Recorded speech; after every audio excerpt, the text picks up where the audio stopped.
You press the blend button, but instead of starting normally, the power light on your Ninja blender keeps blinking.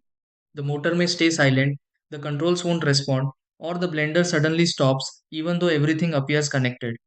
Most of the time, a blinking power light means the blender safety system has detected something wrong with the jar position, lid lock, overheating, or assembly alignment. In many situations, the machine is protecting itself rather than actually being broken. Before assuming the blender motor has failed completely, these are the steps you can try to fix this and get the blender running properly again. 1. Unplug the blender from the power outlet for a short reset. 2. Remove the pitcher and place it back onto the base securely. Number 3. Check that the lid is locked tightly into the correct position. 4. Make sure the blender jar aligns properly with the safety switches. 5. Allow the motor to cool down if the blender was heavily used. 6. Reconnect power and test a low speed blending setting first. 7. Watch if the blinking light stops once everything is assembled correctly.